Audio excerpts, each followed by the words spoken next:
So I believe that we are currently at an inflection point for the software landscape where none of the latest developments would ever make sense. And my case in point here, where we have Salesforce just reporting their latest Q4 earnings, and they took it to Twitter, or now known as X, saying that, and I quote, they said enterprise software had peaked. We just posted our biggest year ever. Funny how that works. And right after the earnings call, investors were clearly not very happy with that set of results, despite it being a record-beating year. In the after hours, Salesforce is down another 4.5%. After clocking in a very weak year-to-date return, and just after 2 months, they're already down 25%. And that's before accounting for the yet even much more negative investor sentiment here. So yes, specifically in today's video, we're going to dive a little bit deeper into Salesforce's most latest earnings.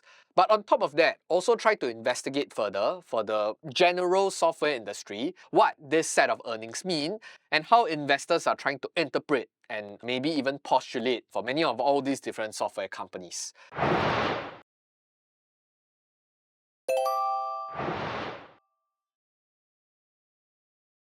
And yes, I know that we have recently just released another video on Salesforce, but that shouldn't be taken as an endorsement of any sort that we are thinking that Salesforce is a buy today. But let's look at it on a much more broader basis on how we can analyze some of these software names, and we're just using Salesforce as an example here. So first things first, I think we dive deeper into the numbers to see what Salesforce reported. And what better way than to listen to the CEO and founder himself. So Mark Benioff himself actually took it to X to report some of the headline numbers. And let's take a look together. So he cited that we just closed FY financial year 2026, the biggest year in Salesforce's history. And for their 2027 guidance, they reported roughly 46.2 billion in revenue. And from the latest earnings number of 41.5 billion, that represents a roughly expected top-line revenue growth of around 11% or so. But looking back, I think on a year-on-year basis, they grew top line by 10%. Their non-GAAP operating margin increased by 110 basis points, so that's roughly 1.1%. Operating cash flow grew 15% year-on-year, and total RPO, which is remaining performance obligation, grew by 14% year-on-year. So I think at first glance, I think when looking at these set of numbers, they still look pretty healthy. We are still seeing at least a double-digit kind of growth here.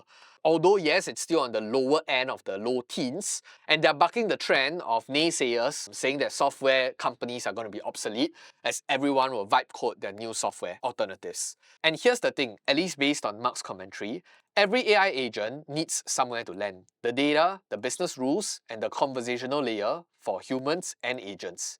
And the place is Salesforce. So no one is delivering more agents for the enterprise than us. And let me tell you what's happening. And PS, this isn't my first SaaSpocalypse. So clearly, I think if you're in the position of the CEO and founder of the company itself, you probably wouldn't talk bad about the company or even express anything negative. So moving down the tweet storm, I think Mark also said that every company has access to the same large language model. The difference is what you do with them. So we are in a unique position because we completely rebuilt our platform around our 4 systems. A system of context, a system of work, a system of agency, and a system of engagement. And together, they convert raw AI intelligence into real work. And something shifted this quarter. It's been about 15 months since we launched Agentforce. But what I saw in the new numbers from our customers, platform, and how the agents are actually being used, it's not what I expected. It's far bigger. So 29,000 Agentforce deals, up 50% quarter on quarter, more than 60% of Agentforce and Data 360 booking coming from existing customer expansion. The annual recurring revenue of Agentforce reached $800 million, up 169% year on year, and $2.9 billion worth of Data 360 and AI annual recurring revenue. So I think it's true that when you just look at all these top line numbers, it looks attractive. And coming out from this whole software scare, and of course with the fact that CRM has experienced such a huge decline from its all-time high, you feel very tempted to go into the business. There is clearly a disjoint here. So on one hand, you look at the narrative, everybody is saying that the software as a service business model and software companies in general is going to be eliminated. Yet on the other hand, when you look at some of these trailing numbers, and as close as just last quarter in December or January of 2026, numbers are still looking pretty well, pretty healthy, still growing as well. So what exactly is going on? So what more or what better way to investigate further than to go to Salesforce's numbers themselves, go into earnings release, open their Q4 earnings presentation, and just do a quick scroll through, I think as a potential or even a prospective investor. So of course, they have to come out and put all the different earnings highlight to tell you how well they're doing. But I think many things are actually hidden between the lines. So I think on one hand, one particular slide that caught my attention was this, where they kind of trying to draw the extension here, where there is an exponential increase in the demand for their agentic enterprise work. And just by comparing it to the start of 2024 to today, you can see that they are really on this exponential increase here. And that is probably comforting, especially for people that think that Salesforce might be sitting on their laurels, waiting to be disrupted. So similarly, I think we have already went through some of these top line numbers. I'm not going to belabor the point. And naturally, I think in this age of AI, we can easily just feed the AI or any large language model of your choice the specific earnings call and ask them to help us do a very quick analysis. And I do hope that by now, you have already started harnessing the power of all these large language models to help you analyze your businesses as well. Now, I then went to upload the necessary documents into Claude, and this was what Claude, as a world-class investment analyst, has to say of their most recent earnings results. They gave them an overall grade of B+. So there's strong execution on cash generation and agent force early stage metric. But the top line re-acceleration story remains a promise rather than a reality. Let's read on. Here are the 5 key big takeaways. Number 1, agent force is the most important number in this deck and it's genuinely impressive with caveats. So Agent Force's ARR, which is the annual recurring revenue, hits roughly $800 million, growing at 169% year on year, with 29,000 deals closed and accounts and production up nearly 50% quarter on quarter. So the 2.4 billion agentic work unit metric is a new KPI they introduced to quantify actual AI work being done. And it signals a shift towards consumption-based pricing down the road. However, not to forget that the $800 million that we saw on a 41.5 billion revenue base is still less than 2% of the total revenue. So yes, on one hand, we are looking at strong adoption and strong percentage increase, but let's not forget that it comes from a relatively low base. So with the low base, it's easy to push out big numbers. And despite these big numbers coming up, it's really just more an incremental effort rather than being able to take over the seat-based pricing that we've seen on the large part of their existing revenue base. So the growth rate is real, but the materiality to near-term financials is still limited. And investors need to watch whether Agent Force can cross $2 billion in ARR on an organic basis in the upcoming financial year. Yes, Agent Force is interesting, it's growing quickly, but is it growing fast enough to take over some of their legacy businesses? That remains a question, or at least a promise for now. Point number 2, I think the free cash flow machine is world-class and the $50 billion buyback is a big deal. So $14.4 billion in free cash flow at a 34.7% margin is exceptional. And they've returned 99% of their free cash flow to shareholders in the previous fiscal year. $14.3 billion in total, including $12.7 billion in buyback. So it's aggressive capital discipline. And the new $50 billion repurchase authorization at roughly 270, I think Claude got this slightly wrong here. So if to take Salesforce's current share price, actually the $50 billion is closer to 27-28% of their current market cap. And this is probably one of the most compelling capital return story in large cap software space. On point number 3, CRPO, which is the current remaining performance obligation, the acceleration is the leading indicator where bulls will hang their hat on. So the current RPO actually grew 16% year on year and 13% in constant currency basis. And it's excluding 4 points from the Informatica acquisition that was done a year ago. So here's the thing, I think on the surface, we are still seeing some double-digit returns, but if to less out and to do a much more apples-to-apples comparison and excluding the acquisition that they've done, actually, I think the RPO growth, or CRPO growth in this case, actually grew by 9% rather than the 16% or 13% that we've seen. So that's kind of like the skeleton in the closet, with numbers being boosted up by some of these acquisition numbers. So they did accelerate from 11% in Q3. And this is a forward-looking contracted revenue and is the most reliable signal of where reported revenue growth is heading 1 to 2 quarters out. And the acceleration here, after several quarters of deceleration, is the most credible evidence that the NNAOV improvement Salesforce has been discussing is starting to flow through. And NNAOV in this case is net new annual order value improvement. In short, it's the new recurring revenue being added in an organic fashion, which signals the strength of their core business and service. So moving on to point 4, I think FY 2027 guidance is in line, but it's not exciting. And that's the problem. So the full year guidance is a 10 to 11% growth, essentially the same as the previous year's 10%. And the company is explicitly promising organic revenue re-acceleration in second half of the year, but they are not guiding to it yet. So the 12 to 13% growth in the first half is slightly above the full year range, which implies that the first half will be front-loaded by the new Informatica contribution, and with the organic story acceleration playing out later. So going back to the point, I think in both investors and the market needs to see evidence of this re-acceleration. And moving on to the last point, which is weakness in marketing and commerce, it's a concern that isn't getting enough attention. So Agentforce marketing and commerce declined 1% in constant currency basis in Q4, and the only segment in negative territory. And this is the segment most exposed to macro spending caution and where competitors like HubSpot and Adobe are also competing aggressively. And the funny thing is, when I asked Claude on the expectations of the stock price, they said that the near-term sentiment might actually be mildly positive, but not a blowout. Because the market likely came to these results with 3 questions. Number 1, is Agentforce real? Number 2, is CRPO re-accelerating? And is number 3, is the FY 2027 guidance conservative? I hope that after this very quick review of their latest earnings, you can see that numbers might look okay. It's not the best, but it's definitely also not the worst. At least we don't see some sort of a shrinking revenue pie on a year-on-year basis. But yet at the same time, investors are punishing these stocks like there's no tomorrow. And the point here being, it's not just Salesforce in this case. I think the same logic can be applied towards all the software companies in the space. So now, after looking through the numbers, I think like most investors, we are stuck in some sort of a conundrum. Looking through this set of numbers, honestly, hand to heart, I don't think it's an exceptionally terrible kind of earnings. Yet at the same time, I also don't think it's exceptionally well. Henceforth why investors still remain relatively skeptical.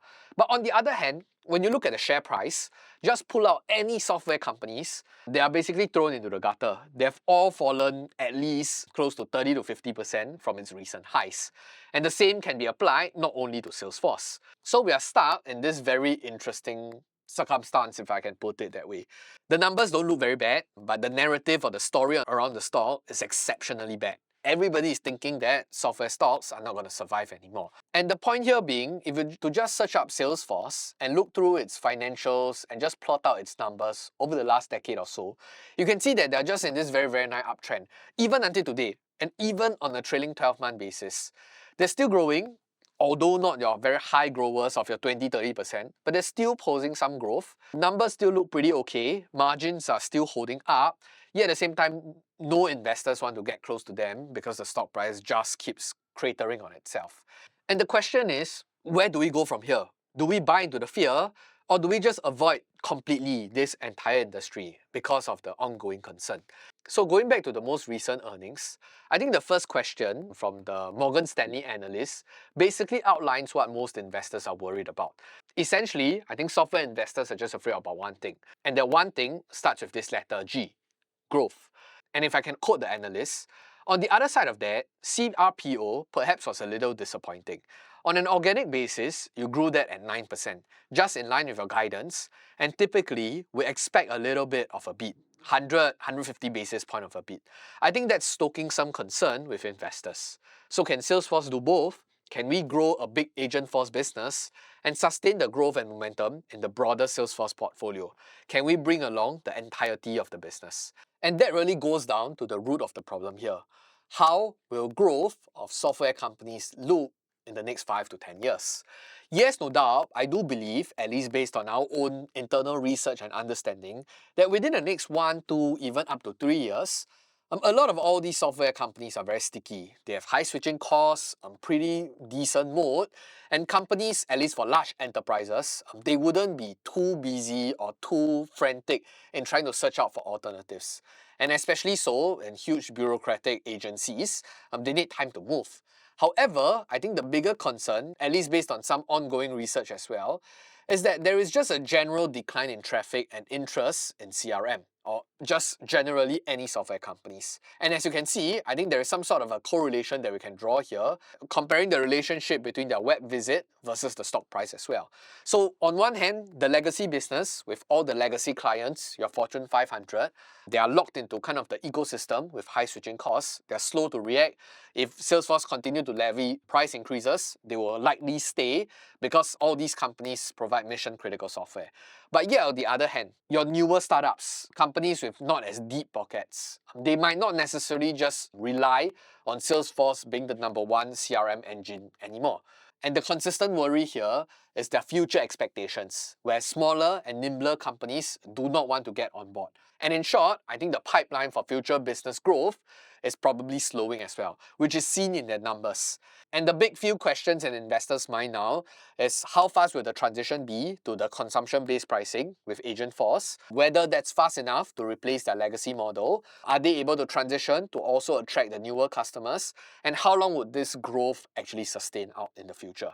And with a lot of all this uncertainty looming around software companies and pricing, oh, and one more thing, don't forget about the margins as well. The economics of the business in the future, from a seat-based to a pricing consumption-based, who knows how things are going to play out. So with so much uncertainty, naturally there'll be a lot of questions here.